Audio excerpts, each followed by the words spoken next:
So I hit the record button, Eddie. Hi, thank you for speaking with me. Of course. Okay, I guess I we should introduce ourselves because somebody might not know us. Actually, most people who will watch this video won't know us. So I'm Frid from the Joy of Syntax and English in Color. I'm here in Germany and I'm talking to an old friend. Actually, it's my first husband's best friend. And we just reconnected after how many years? I guess over 30 years of not seeing each other. Uh, so, And well, the occasion of the reconnection is da da da Eddie's new book. Eddie, would you tell us who are you and why did you write the book? oh my gosh. Well, let's see. Well, my name is Ed. I've been a lifeguard since I was a young man. I started at 17, and I never anticipated that I would make a career out of it, but I ended up staying with it through various other jobs. I just kept lifeguarding, and I finally retired from my main lifeguarding job last year after 45 years. So Wow. that was great, but I actually still am a lifeguard technically because I work for another agency in Los Angeles and on a little island called Catalina Island where they put all the old lifeguards to die. So I'm still working out there as well. So I'm technically still lifeguarding. Oh, cool. Oh, and you know what? I have Catalina on my computer, so that is funny. That's crazy. It's a beautiful place. Oh, wow. That's Yeah. a long time of lifeguarding. Yeah. Yeah, and where were you born, actually? I don't even know. So I was born in Canada, Hmm. and Toronto. My mother is French Canadian, Hmm. and my father, they met there. My father escaped during the war from Prague. He lived in Prague, Hmm. and during the Nazi occupation, he was one of the lucky ones who was able to escape. And his stories, they would fill they would fill it several books. What it was like to live in those days under that Nazi occupation. He didn't speak a lot about it. He's long past now, but it was a really very, very difficult time that I think most people in the Western world don't really appreciate as much as they possibly could. But anyway, he was lucky enough to leave in search of freedom and ended up in a displaced persons camp in Italy for several years until the war ended. Hmm. Um, those stories, I really do want to write his story too. I actually have a draft of his whole story written out for a future book, but that would be probably more. I don't think anybody would really be. I don't know how much interest there would be in that, but it'd be more like a family archive kind of thing. No, I actually think it's a very important book. Um, Oh, well, maybe. So we'll see.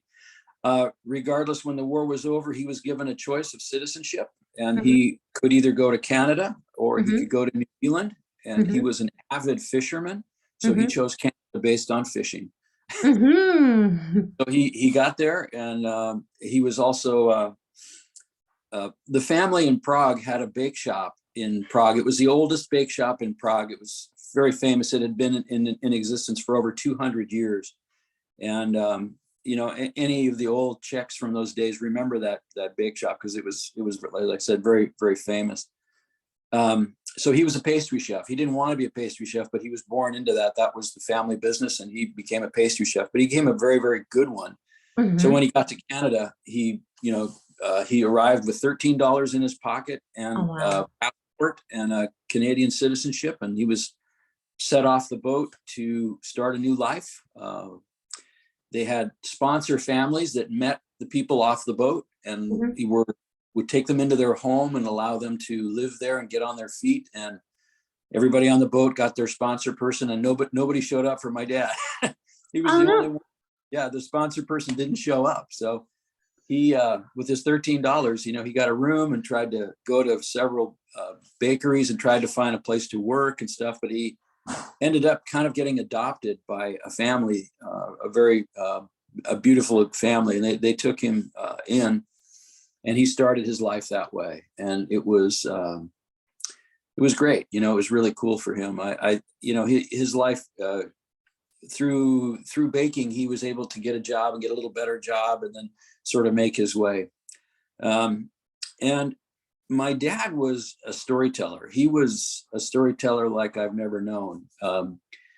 He escaped while he was already not just an adult, but he was, well into his 30s. So it's difficult to pick up a new language when you're already well established. So he always had a very thick accent. And of course he spoke English and then French.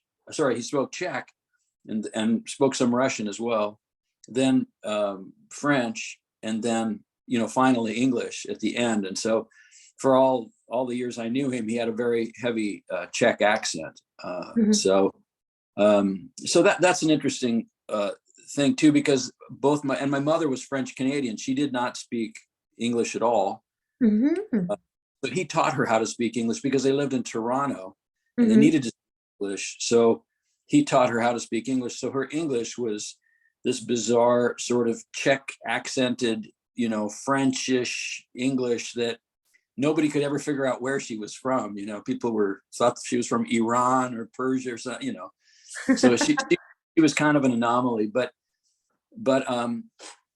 for my entire life, I was with parents that were foreign, and I think that really helped me to for the rest of my life to have an appreciation for people that were somewhat different or unique in some way. And when I ended up traveling, that was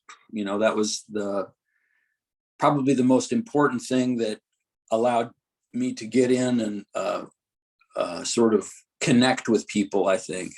And I had some kind of I don't know, I say in life, there's not very many things I do well, but I think I travel very well. I'm very confident in going into any situation and connecting with the people who were there. And while I was on the road, I stayed with, people that were the poorest of the poor. And I stayed with 2 governors in the Philippines. I stayed with several mayors in the Philippines, all because I think of my abilities to sort of just befriend people and, honor them in some way, and connect with people. So that was kind of in a real small nutshell, that was kind of my upbringing. But along with that, my dad was, as I said, a great storyteller. And I was able to watch him through both music and storytelling. He was a phenomenal musician too, that he could bring people together, and he would have groups, at campfires, while camping, people would come and listen to him. And there was never a peep. He had complete command over an audience of 50 or more people, singing the old songs from the Czech songs from his youth. They had a big folk movement in the old days in Prague, and he was one of the main guys that was kind of one of the leading folk musicians of his time. In fact, they voted the top 50 musicians all time in Czech Republic, and he made the list. He was number 50. He got in the list. So. So anyway, those are my roots, and that's kind of, we're a product of our environment, and we're also a product of our, genetics, I guess you'd say, But for me, that genetics part, was pretty strong, I think, in coming from my dad.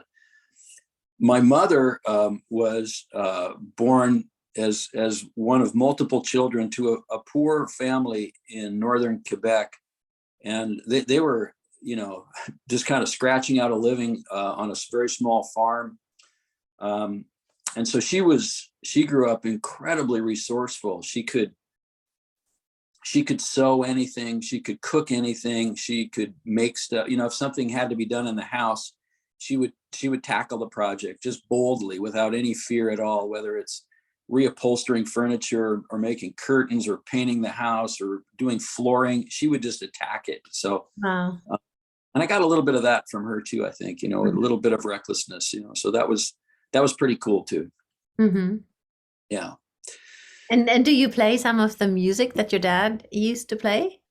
No, not his. I can, but they're all in Czech, and I don't speak Czech. One of the tragedies, I think, is my parents. French was my first language, but when we came to the States as a young boy, I let it go. We let it go. I don't know. They didn't. They wanted me to be American, and so they let that culture their culture go. So I don't speak, I speak just a few words of Czech, and my French is terrible now. I mean, I can understand, okay, you know, if I'm eavesdropping on a conversation, but my French is not so great. Yeah. So your dad played the music for you though, and you heard it, so so it's Yeah. familiar to you, but you didn't sing the songs yourself. No, but I did become a bit of a musician myself. And so now I'm involved with a couple different bands. And we just played this last weekend on a balcony in San Clemente, you know, out over the golf course. And, you know, so music is I'd say it's still a fairly large part of my life too. Wow. Yeah. In fact, my first trip, I actually traveled with a guitar, if you can imagine, which is absolutely crazy, you know. I mean, No, it's not crazy. Well, It's a natural thing to do. I think. well, yeah, I suppose so. It's a little more practical to travel with a harmonica, you know, where it's very That is small. true. Or ukulele. But I had a small guitar, and I actually traveled with it, and that guitar opened up so many doors for me, because everybody plays guitar, you know. So in Samoa, I have pictures of, you know, these massive 300-pound men playing my guitar, and it looks like a ukulele in their lap, you know. So they're so huge, you know. So that guitar got played by, oh my gosh, I don't know, hundreds and hundreds of people around the world, until it was just so beat up and broken that it was not playable anymore. Yeah. And what was your dad a spiritual guy? Or more of a music storytelling guy? Is that, I mean, you can be both, but was like storytelling and music playing keeping him sane, or did he have something? My dad, was he a spiritual guy? That's a really great question.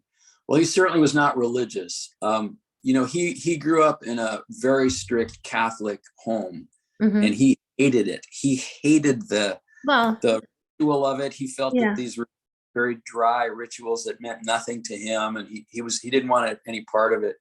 And my mother, conversely, was a devout Catholic who went to church every Sunday for her whole life.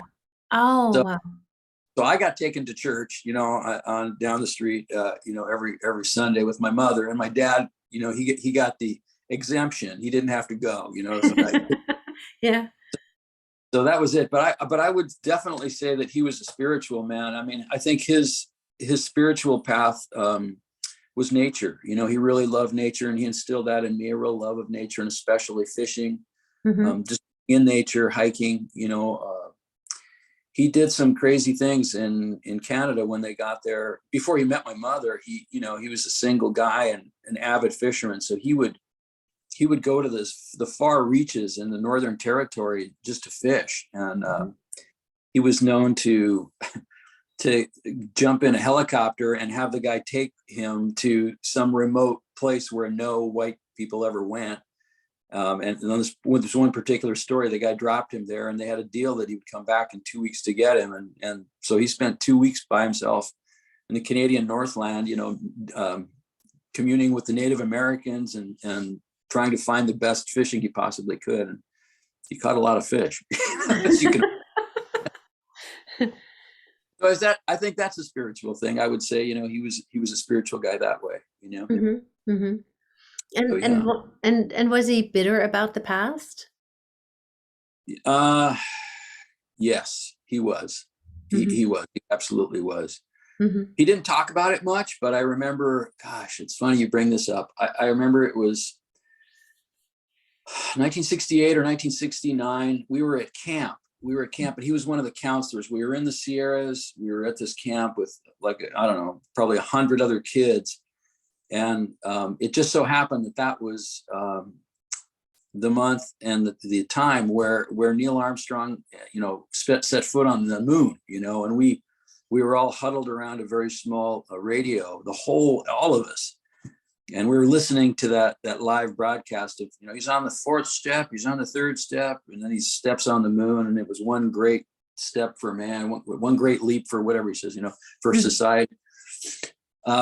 We were there, and after that was over, they went around and all the counselors had something to say, and my dad was really touched, and he actually cried, and he talked about losing his homeland, because when he was a young boy, he grew up in this ideal existence where every weekend they would go out into the wilderness and fish and camp and, you know, be like Boy Scouts, you know, and that was taken from him with the Nazi occupation, and he was bitter about that, and that was the only time I ever saw my father cry, and he cried while he told us that. So yeah, I haven't thought about that in a long time, but that was a big deal for him, certainly. Mm-hmm. Yeah. And what did it do to you to never see him cry and then to see him cry one time? Yeah. I was just sort of shocked, you know, but I think I was only 12, so I didn't really understand the gravity of what it's like to have everything you know in life be taken from you. You know, he had a whole life. I mean, he was dressed well back in the old days. They lived a really comfortable life. You know, they had the respect of the community and the respect for his peers. And when the war started, you know, it was slowly but surely lost. And he had his own little opposition that he had to the war.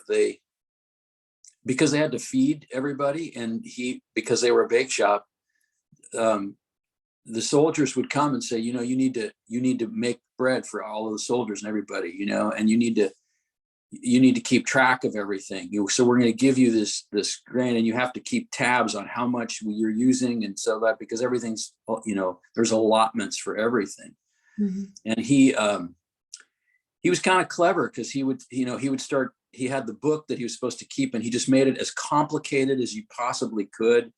He would go down the page, and then, you know, there'd be 3 bags of flour, see page 27, and then you flip over to page 27, and there was something, and they'll go back to page 9, and this roundabout way. And you know, and he, in so doing, he was stealing flour, and he stole the bulk of what he baked. He stole, and then he made bread for the citizens, you know, for his neighbors, from his grain that they gave him. So that was kind of cool. Yes. So that was pretty cool. So he was, like I said, I mean, you know, we could talk about him all day, because he had this like very, very dramatic life. But you really hit the nail on the head. Was he bitter? He was bitter, and he never you know, he never completely assimilated in America. You know, he had that thick accent, and, you know, like it or not, when you come to a country and you are a foreigner, you know, there's people that are great and they invite you in, but there's others that will never, you'll never really bond with. And plus, you know, not having the language. Well, you're a linguist, my God, who am I talking to here? You know, but not being able to communicate on a deeper level. You know, being always speaking on a superficial level about things, it hinders your ability to really connect with people, I think. And so I think he dealt with a lot of that too. And even with me, I mean, our common language is English. So, you know, and trying to express deeper thoughts and things, you know, I think that was probably hard for him, you know.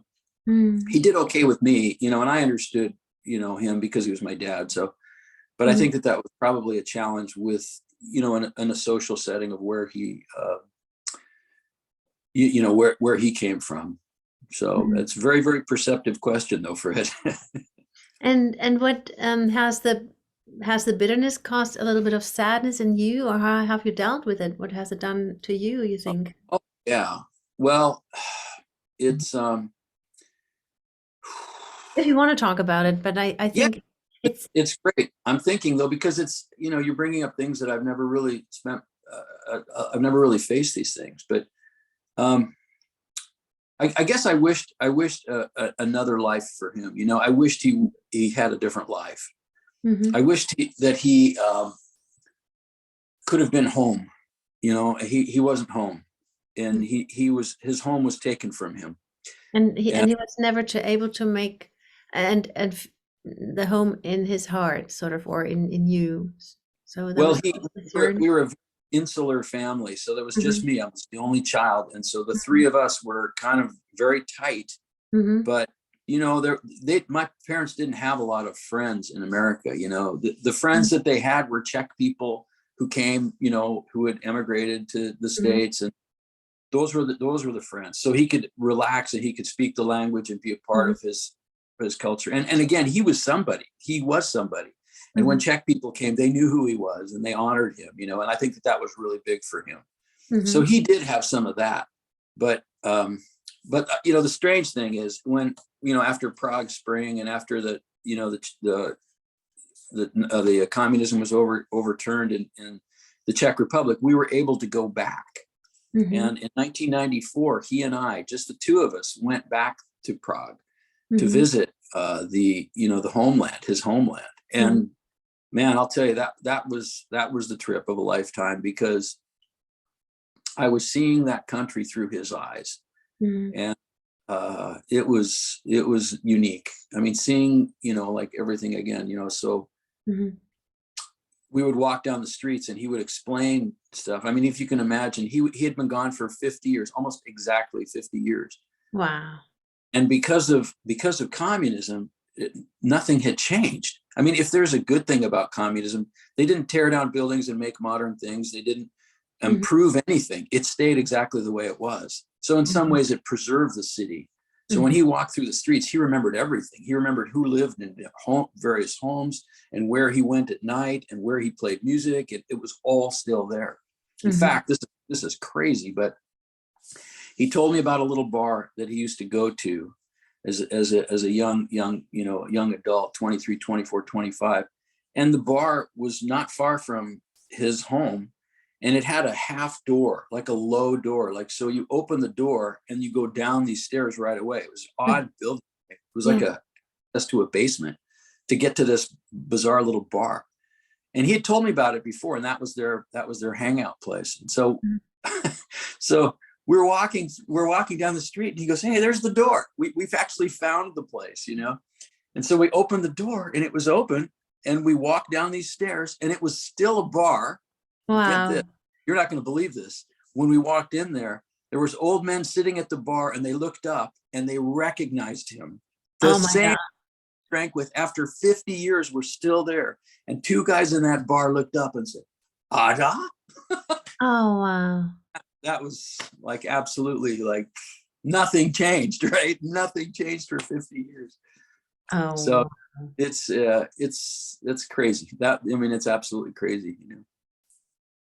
So anyway, that was my dad, and that was, you know, my influence. So he was a good man, though. Boy, he was my biggest fan. I was supported in everything I did, and he was just so proud, you know, of everything I did. And I was lucky in my life. I was able to accomplish some things, and he was there every step of the way. You know, I did the first Hawaiian Ironman on the Big Island of Hawaii. Wow. And he was so proud of that. I mean, because back then nobody really knew what it was, and it was this crazy race. They had done a couple on the island of Oahu for a couple years before me, but there were very few people, just a couple dozen people who did it. So the first one on the Big Island was the first one where they had 400 people. You know, now it's thousands and thousands. Yeah. But you know, you just pay $10 and you're in. There was no qualifying or anything. You could just do it if you wanted to do it. So I flew to the island, and then I was so poor that I flew to Hilo, and then with my bike, and I just rode my bike to Kona. I don't know what that is, you know, probably 120 miles or something. I just rode my bike because I didn't want to, you know, pay for a taxi or whatever.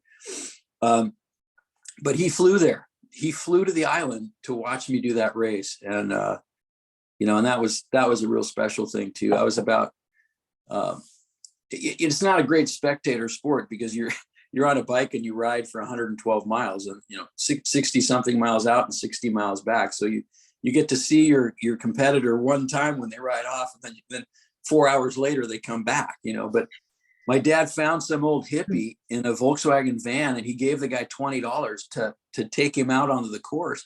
So I'm riding my bike, suffering along, and all of a sudden this van sort of pulls up next to me, and I'm not looking at him. I'm just riding. And then I finally look up, and there's my dad sitting out of the passenger window with his camera, you know, taking pictures like a Japanese tourist, you know, like, oh my God, it was great. So that was the kind of guy he was. Everything I ever did, graduating from nursing school, he was right there. Becoming a lifeguard, he was right there. Any accolade that I ever had, he was always a part of it. So that was pretty cool. Mm, yeah, that's fantastic. Yeah. And do you have a home? Do you feel at home, or are you searching, or do you have a calling to go somewhere else? Is there this restlessness that your dad had in you? I feel home. Yes, I do feel home. I feel like I'm. Hold on one quick second. I'm just gonna close this. Okay.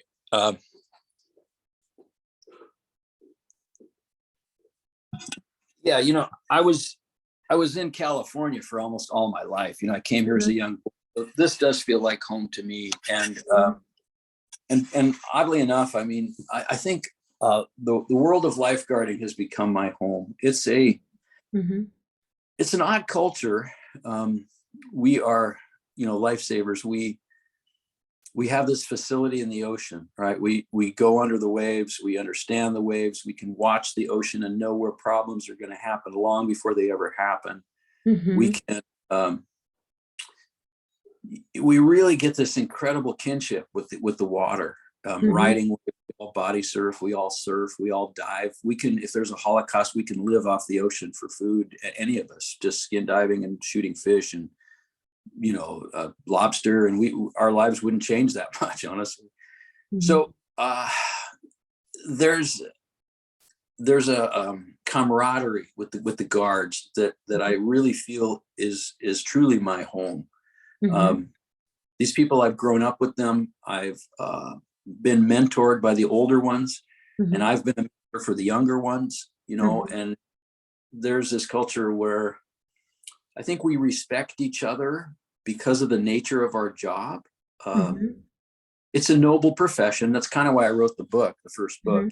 I mean, I wanted people to know about what we did, because people think that, there's still people that think that lifeguards just, sit on those towers and rub suntan oil on pretty girls all summer, that there's a whole lot more that we actually do. And, routinely a lifeguard will save someone's life. That happens fairly often. People think it's really rare, but it's not. It's a very common thing. We don't make a big deal about it. And, but if a layperson swam out into the ocean and saved somebody from drowning, they'd be flown up to the Sacramento and the Capitol, and they would be given a Medal of Valor from the governor, and do that. You can do that 10 times a day, and then you just run back into the tower and dry off and get ready to do it again. It's just the nature of the profession, and we don't, like to.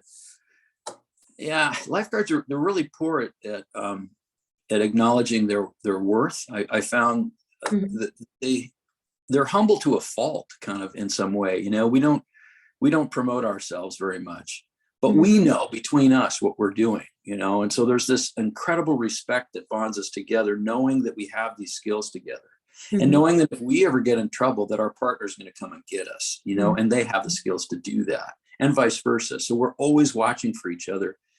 Because this ocean, it's a crazy world. The ocean is a crazy environment. It is a, you can get into trouble really easily in the ocean, and people do.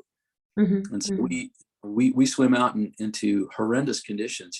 People see you in the summer when there's no surf, or the surf is small, and everything looks great, but they're not there in February when you get called out at 3:00 in the morning, and a boat has overturned outside the surf line, and I've got 25 migrant people in the water that are trying to get in here from Mexico, and I've got 25 people, none of them who can swim, and there's one of me.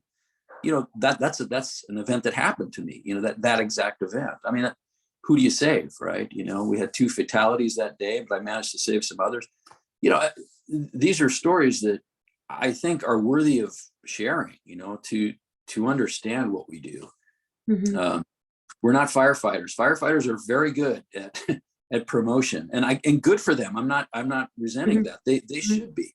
I don't do fire. When there's a fire, I go the other way. Yeah. But in the water, that's our thing, you know, and I wanted lifeguards to be recognized for what they did. And that's why I wrote that book. There's 39 stories in there, and they're all special stories to me, covering a 50-year period, if you can imagine. And because I work for multiple agencies, and I teach for all of them. I teach lifeguards, throughout California, because I teach an EMT class. Anyway, I've got great connections with all these people, so I know all the best stories, and I've come across them. But for those 39 stories, there's another 390 stories, that are equally as phenomenal. So, but I wanted to get that first book out of my favorite ones. Many of those stories, the lifeguards were honored with the Medal of Valor. Now, that's something in my profession that doesn't happen. To get the Medal of Valor, you have to do something really above and beyond. As I said, we make rescues all the time. We save lives, often. But get the Medal of Valor, you better be doing something really, really special. And so those, I think, I forget how many there are in the book that are a Medal of Valor, but those stories have the Medal of Valor at the beginning of the story. So you understand that those are rescues that were recognized by our United States Life Saving Association as above and beyond anything that, would be like a normal rescue, and the guard, put themselves in great jeopardy to save someone else's life. And sometimes it wasn't able to save that life, but they still went out. So that's why I wrote the book. We kind of jumped into that, but yeah, that's good. And you said you became a lifeguard when you were 17, but you must have had a great affinity to water and been at home in the ocean before. So when do you remember the first time you saw the ocean? Oh, sure. Well, I remember, I know why I'm a lifeguard. It's because my mother, who couldn't swim, by the way, taught me how to swim. Go figure that one out. But she was awful. She was a terrible swimmer. And I think her brother actually drowned. Her brother drowned in where they lived in Quebec. There was a river right across the street. I mean, literally, there's a tiny farm road, and right across the street was the river, the Batiscan River. And yeah, her brother Laurent, he drowned. So I think she always had fear of water because of that. And how ironic that I'm just realizing this right now. That you saved your uncle many times. Yeah, I guess so. Oh my God. Yeah, crazy. But yeah, he drowned. And so she had this fear of water. So she put me into swimming and made sure that I could swim. And then I started doing fairly well in swimming. And so put me on the swim team. And as a young child at 5 and 6 years old, and then I started doing age group stuff. And when I was 10 and 11 and 12, we had some success. Myself and my peers. In fact, I was on a relay with 3 of my friends, and we were ranked 4th in the nation as a relay team. So we were pretty good back then. I lost a lot of interest in swimming because after years and years and years as a kid, I wanted to play the other sports. I wanted to play baseball and football, and I wanted to do everything else. And the swimmers just wanted to swim. I was, it's kind of boring just going on that line back and forth, But I swam well enough to where one of my swim coaches, actually, I was kind of sort of drafted into a college water polo team. I was playing water polo in high school too, and that coach was a lifeguard for Los Angeles County. And he said, "Listen, you guys got to try out to be lifeguards." And we're like, "Really? You can do that?" And he's like, "Yeah, you just do." And so, thanks to that gentleman, Steve Snyder, I went and tried out and became a lifeguard, not knowing much about it at all. Never had swam, any distance in the ocean, and showed up to the tryout swim, which is a 1,000-yard swim. Out, in the ocean. Yeah, wow. In the middle of February when it's freezing cold. Oh wow! And so I managed to pass, and so I got a job, and then the rest is kind of history because I got to work in San Clemente, which is in the late 70s it was Shangri-La. I mean, it was Shangri-La. We were all living in our vans. We were living in a campground in our vans. Every night we would work together, and we were, great friends. And then at night or in the afternoon, we would surf, after work, or go diving. And then we would play music around a campfire at night, and have a couple beers, and the bonding, that's really where it started for me. I'm like, man, I love these guys, man. This is something I want to be a part of for my whole life. And then there were surf trips down to Mexico and trips in Northern California. And, I just love the culture of it all, and I'm part of this incredible group of people older than me who inspired me. They really, truly inspired me. They were all great storytellers. So I would sit in the Jeep with these guys with 8 hours, and I'd listen to their stories. And I'm like, man, and they were telling me about traveling. And we were talking about, of course, girls and music and concerts and stuff. But along with that, they were talking about traveling. And that's when I got the travel bug. I'm like, you can do that? Yeah, they're talking about going through Southeast Asia. And that, man, a guy named Tim Harvey was really the main guy who, is one of my great mentors. There's a picture of him in the back of my book, by the way. But, I didn't even know you could do stuff like that. And so when I was 21, I took off, and I spent 9 months on the road in Southeast Asia. I went to, I started in Samoa, and, just lived with the people, wherever I came. I just walk into a village, and they, people in the third world are incredibly gracious and generous. The kids would come out first, when you walk into a village on foot, the little kids find you first, and then they take your hand, and then they bring you home, and then you meet everybody. And again, I felt I was pretty good with, speaking with people. And even if there's a language barrier, we could laugh and joke and do stuff. And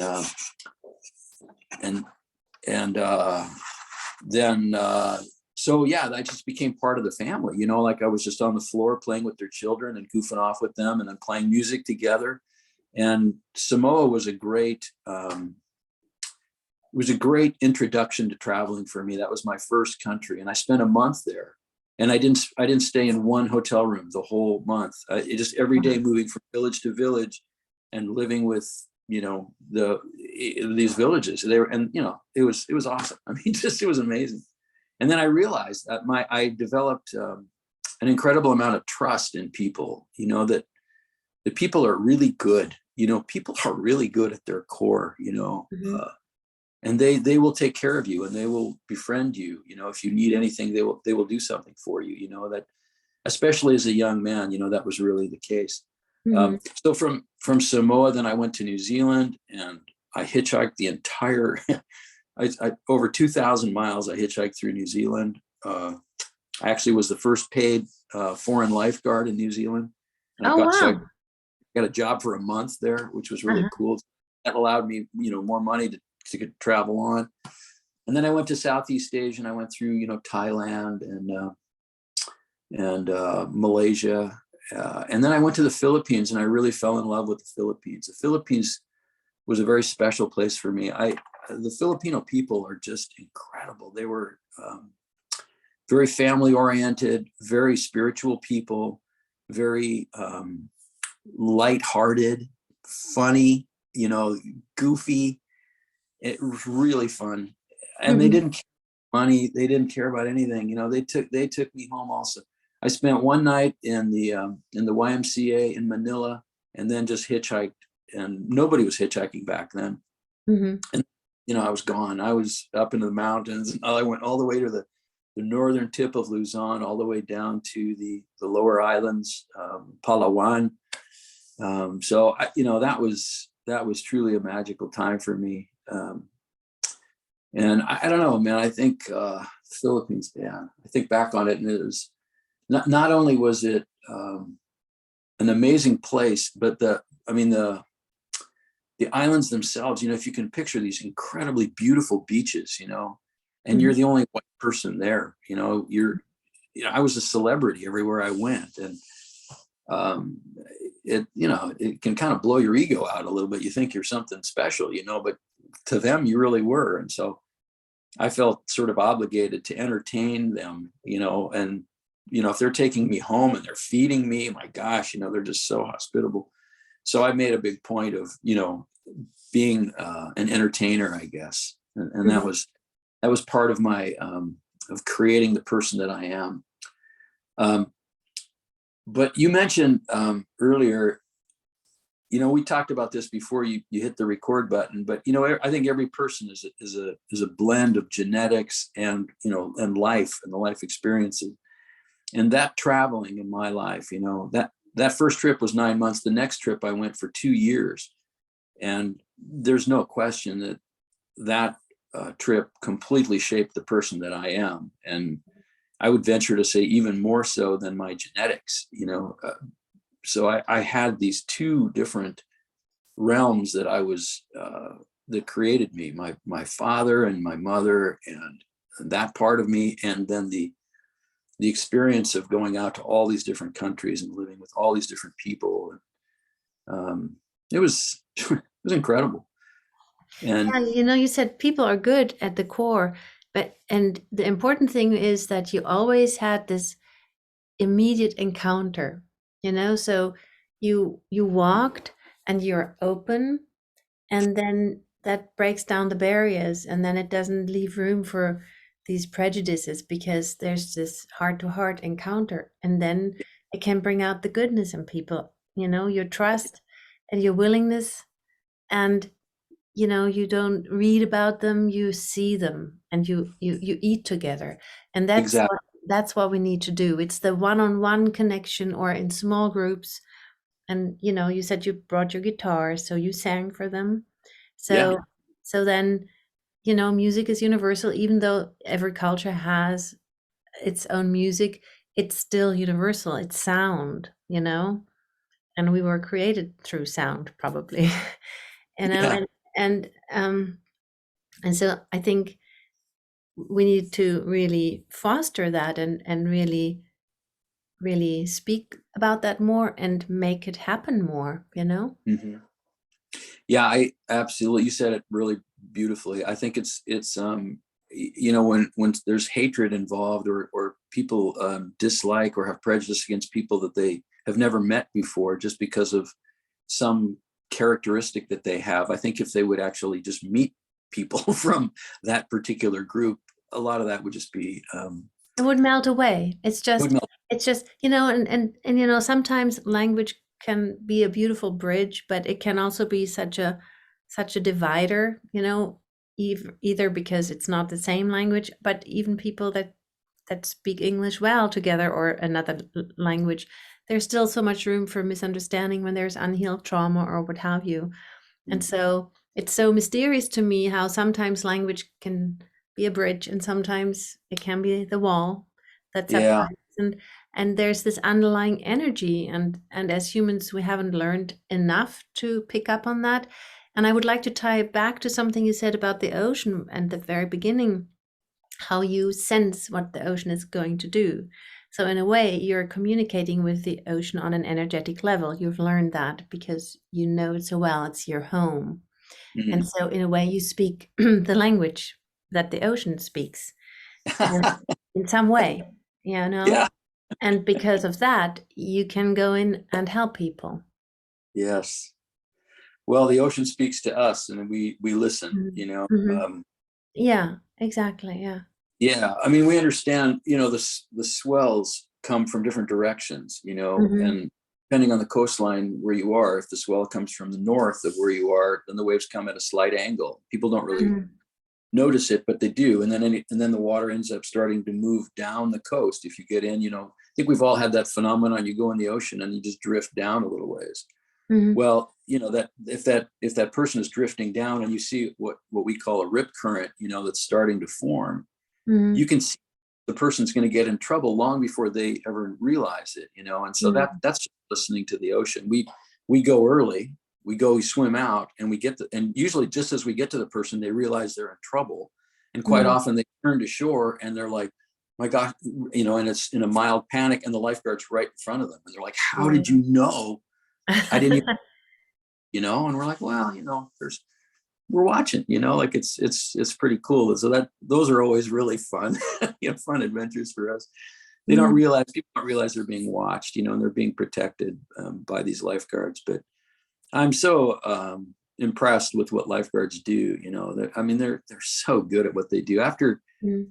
about 2 or 3 years, you really get a sense of communication with the ocean. You really understand, the swell directions, the weather, the rip currents, the tidal changes, even the wildlife that's involved in the ocean, pattern of the gray whales, and their breathing pattern. Well, there's a breathing pattern that they follow, 3 breaths up and then they go down, deep dive, and most of them follow a similar pattern. And those are all really cool things. I mean, even the seabirds, their characteristics and stuff. So it's an honor. I mean, it's really kind of an honor to just, be good at that, and it's a cool thing to kind of be, it's a cool environment to hang out in, for God's sakes, it's really fun. Yeah. So, I'd like to mention on my second trip, because you've got me into a spiritual vein now. I'd like to tap into kind of the third leg of my sort of journey. Happened on my second trip when I went to Nepal, and I on the flight from Dhaka, Bangladesh to Kathmandu, I sat next to another Anglo guy, a guy from Montana named Jim Horn. And Jim was from Billings, Montana. And he was an avid outdoorsman, amazing hiker, just a backpacking kind of guy. And we talked, and he says, what are you doing going to Nepal? And I said, I want to go to the Himalayas. I want to hike. And he said, well, that's what I'm doing. Let's just go together. I'm like, well, that's great. So I got this, like, the dream guy to go hike with. I got this guy who was this amazing outdoorsman. And so we did, our first trek was 15 days to a 16,000 foot peak called Langtang. And Jim and I hit it off. We just became fast friends, and we finished that one. And then we decided we were going to do a 30-day trek over the Himalayas onto the Tibetan Plateau. And then we were going to follow the Kali Gandaki River all the way back into Nepal. The Kali Gandaki River is the deepest gorge on the planet, because it has 2 mountains on either side, Dhalagiri and Nilgiri, which are both 26,000, 27,000 feet. And the river itself is only 8,000 feet. So that's an amazing, 19,000 foot elevation change. Crazy, Yeah. And you get right next to these, between these 2 peaks, which is mind blowing. Every day, the weather that's created there, you can't hike after 2 o'clock because the wind is just howling up that valley because of the dynamics. But so we did it. It took us 30 days, and we walked basically over the Himalayas and back down this valley to a lake called Pokhara. And I mean, we weren't the only people doing this. There were certainly other people doing it, but it was one of those, like, remarkable, kind of trips for me. And Jim, I just have to say this, because my good friend Jim is, unfortunately, he's got a very terrible illness right now. He lives in New Mexico, and I'm going to drive out to see him next month. I don't know how long he's going to be with us, but I fear the worst. But I'm going to go see him. But I want to tell you about Jim, and I just need to mention this. We had, we were the crazy Americans, doing this thing, and by the way, back in the day, in the 60s, Americans were great travelers. They were in, the hippies were great at, like, getting to these far places in India and Ladakh and Kashmir and all these amazing exotic places. But by the time I left in the late 70s, there were very few Americans traveling. When I was on the road, it was Germans, it was New Zealanders, it was the odd Australian would be out there. Some Norwegians, but very few Americans. But we had this, we were kind of, I guess, charismatic people. So we attracted this group of travelers that went with us. The more we were kind of like Pied Pipers, as we were going up on this trail each day, more and more people would kind of glom onto us. So we had a group of about, let's say, 8 or 9 people when it came time to cross the Himalayas. And in order to cross the Himalayas, there's a pass. You don't go over the highest part, of course, but the pass was 18,000 feet. If you can imagine that, that's not an insignificant elevation. you know, it kicked my butt, you know, and I had just done the Ironman. I mean, I was in great shape, you know, and it was really strenuous for me. But we got to the top, and Jim, you know, we celebrated, and Jim dropped his pack, and I'm like, "What are you doing?" And he goes, "I'm going back down." I'm going, "What? You're going back down? Why?" And he goes, "To help the others, man, because there was 2 girls that were with us he knew that were really struggling." And I'll be damned. That guy walked back down, halfway back down, took their pack, both of their packs, and hiked up so that they could make it over that pass. I'm like, oh, you know, I'm a generous guy, but I wouldn't have done that, man. I couldn't do that. But that was Jim Horn, you know, and that's going to be one of the stories in my, you know, my personal sort of memoir that I'll do it, of course, with all the details. But he was an amazing guy. Yeah. So completing my experience in Nepal, then I went into India, and, you know, as you know, I mean, India is like an incredibly spiritual place. You know, and I'll tell you the truth. I'd already been on the road for so long, you know, between the 2 trips, I'd been on the road already for well over 2 years. I felt I was incredibly seasoned traveler, and my pack was a day pack. I mean, I was so, I didn't have a guitar the second time. Oh, I see. Day pack. I was so, you know, efficient with every little thing that I carried. And when I got into India, I went into culture shock, to tell you how different India was for me personally in the late 70s, or this is now early 80s. So that was wild. But I went to the town of Bodh Gaya, and Bodh Gaya is the little village where the Buddha attained enlightenment. And it was a really thing for me. I'm like, well, that sounds cool. I'm going to go see that. And somebody had said that the Dalai Lama was going to go there and speak. So I wanted to go see the Dalai Lama speak. I thought, this is cool. I mean, to see the Dalai Lama, you know, something special. So I got to this little village, and, you know, I was there probably, I don't know, a week or 2 weeks. No, probably a week before the Dalai Lama was set to arrive there. And when the Dalai Lama speaks in the third world, people walk to that village, wherever it is. I mean, people walked for 1,000 miles to go see him speak. I mean, it's crazy how dedicated they were, how special that was for them.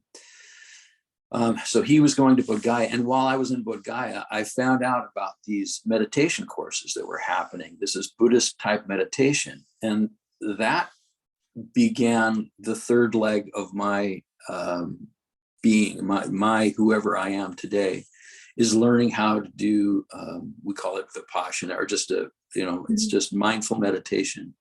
And it's just sitting quietly and watching your respirations, and then watching the sensations in your body. It seems really simple, but there's no dogma, there's no religion about it at all. It's just basically a practice. And the course that I first signed up for was 10 days. And for 10 days, you have to be in silence. You can't speak, you can't write, you can't interact with anybody. You're just there to work on sitting and walking meditation. And you start at 4 a.m. and you finish at 10 p.m. These are long days, very intensive, you know. And I did the first 10 days. And then the second day, they were doing a second 10-day course, and I went right into that one.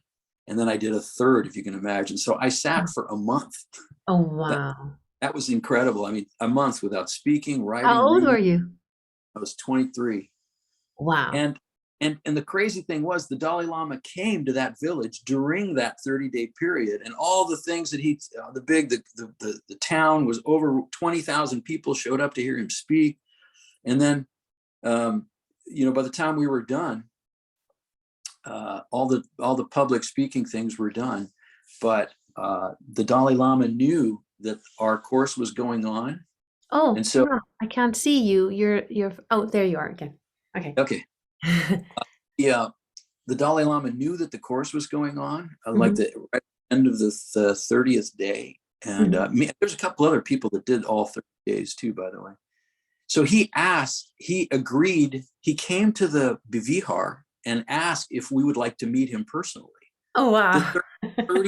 The 30 foreigners that are there in Bodh Gaya, he was going to meet us personally. And we're like, of course we're going to go, you know?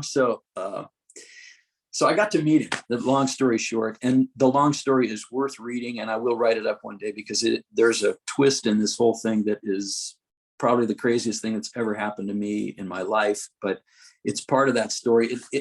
To tell that story correctly would take me about 25, 30 minutes. And I don't We want have to to do a second interview just for that story.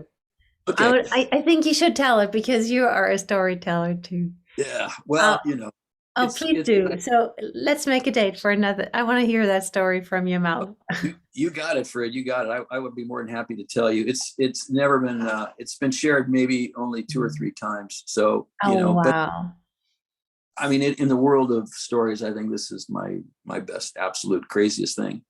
But the bottom line is I did get to meet the Dalai Lama, and sometime later I went to Calcutta and was able to meet Mother Teresa as well. And so I spent a couple hours with Mother Teresa in Calcutta, which was another great thing. So I mean, these are people that were incredibly inspiring just to be in their presence. And I'm telling you, when the Dalai Lama walked into that room and we were sitting there waiting for him to walk in, I felt it. I mean, there was this incredible presence that he has. And I was and of course we've just gone through 30 days of meditation, so wow. our open as they possibly could be, Mm-hmm. So that was mind blowing.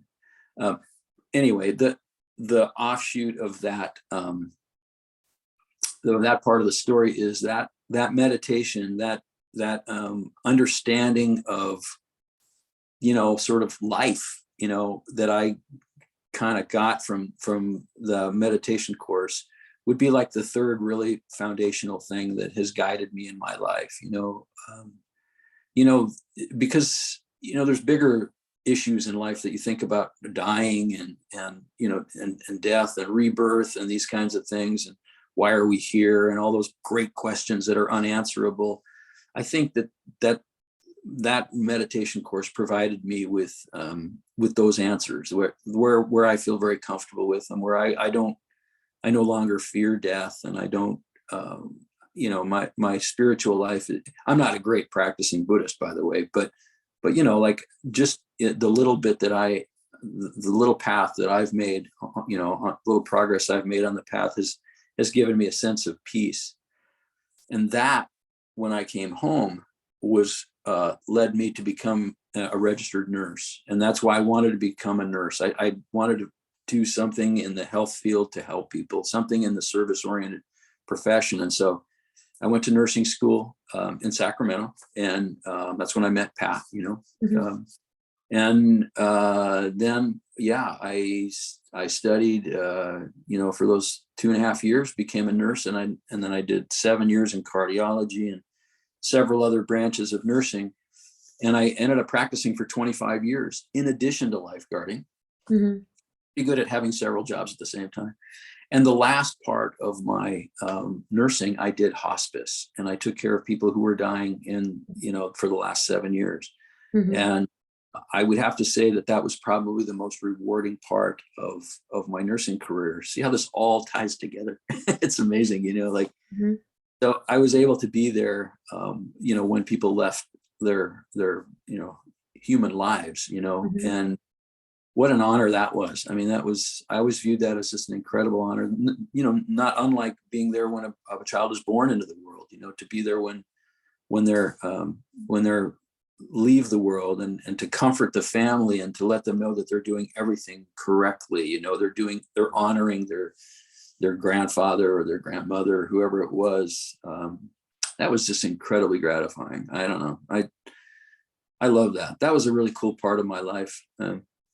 And so, I did that for, like I said, nursing lasted me 25 years. And now I'm teaching nursing. Well, I teach an EMT course, emergency medical technician course, Mm-hmm. at a college. And I still use a lot of those sort of philosophies and stuff. So they're still all part of me. And I think that still allows me to sort of instill in people sort of, I don't know if you call it wisdom or whatever it is, but my philosophies on life are transferred. And I've been an educator, in emergency medicine for many, many years in all different realms. Mm-hmm. So, and here's something for for the thing. In 2019, I was actually honored as the emergency medical educator of the year in California. Oh, wow. Congratulations. Out of, I don't know, 10,000 people that probably teach this stuff, I was the educator of the year, and that was a pretty good way to sort of end my the big part of my career with as a state lifeguard was doing that. And So, when you were with people who are transitioning, did you feel that it is a transition? Is that a truth for you, this transitioning, or is it a big mystery? Or did you well, actually feel that it is a birth, or is it just something that you leave unanswered for yourself? of course we never really know, right? No. But I had an experience in when I was a nurse. I'll tell you the story. It's a good story. This is one, and it'll be in my family memoir. But as a nurse, I was on a cardiac floor, and I was taking care of people with really bad hearts. And we got a patient. I'll just put it this way. He wasn't the nicest guy in the world. He was a bitter man because he'd been born with a bad heart, and it wasn't anything that he did. He just was born with a bad heart, and he wasn't going to live very long. Mm-hmm. So when I showed up to work that day, all the nurses were kind of jabbering at the station. They're like, "Oh, here he comes." I'm like, "What?" And they're like, "Well, we got a special patient for you today." And I'm like, "Really? What?" And they're like, "Well, we all hate him and we can't stand him. And you get him today because you're the guy that can maybe bond with him. If anybody can, you can. So you become friends with him and see if you can get him to cheer up, So I went back, and this guy had open heart surgery. He'd had a bypass surgery. And I tried everything with this guy. I tried talking about fishing and golf and sports and everything. And as a male nurse, usually I could get through to some of the male patients where the women couldn't. Mm-hmm. And I tried everything and nothing worked. This guy was a jerk. I mean, he was just ornery, and he wanted no part of me and no part of anything else. So I walked back out, and they were all waiting to see how I did. I'm like, I couldn't get through to him. I'm sorry, man, but it just didn't work. An hour later, the code light goes off in his room because they're all on heart monitors, and he died. We rush in there. I start CPR. We get the paddles. I shock him a couple times. He's in a rhythm that is still technically shockable. So we're working him up. And the surgeons don't like to lose patients because it's obviously bad for their stats. They've just done heart surgery and stuff, Yeah. and I'm trying to be crass about it. But, of course, all death is awful. But the surgeon came in and we were doing CPR, and he let the code go on and on and on. And normally, you call it after a while. They call it. It's their call. That's enough, let him pass, but for some reason we kept going on that guy. And I want to say we were going like for 25 minutes, which is really, it's still trying. And at some point his heart started back up again. And we couldn't believe it. I mean, we're like, wow. But our CPR was so good that we really did keep all his tissues oxygenated, Oh, wow. So he got transferred back out to the intensive care unit. Uh-huh. And then a week later, he was back on our unit. And that was crazy because that was the time I had off. And when I came back, there he was again. Uh-huh. Into his room. And I said, do you remember me? And he goes, yeah, I remember you. And I'll tell you, Fred, this guy was a completely different man. He was nice, cheerful. He was just incredibly pleasant and a wonderful guy to hang out with. And I couldn't resist. I got my work done, and I came back and I said, can I ask you what it was like to die? Because he died. He was dead for 20 minutes. There was no action in his heart. And he goes, yeah, I'll tell you. And basically his summation was, it was wonderful. It was wonderful. And he didn't want to come back. He heard everything that we were saying. He could hear all that was going around. And he actually quoted, you said this, and whoever was on this side of the bed said this at some point. And he was quoting things that were being said around him during the code. And I was there. He was right. There were things that I said that he remembered. So he was listening somehow, Yes. you're here, the last thing to go, it's the last sense to go. Mm-hmm. But the overwhelming thing that I got was that it was really an amazing experience. And it was so incredibly peaceful that he didn't want to come back, and we pulled him back, and he was fighting it. He wanted to continue on, and we fought him. And the reason that his whole personality changed was because he had feared dying so much, and he was going to have to do it as a younger man.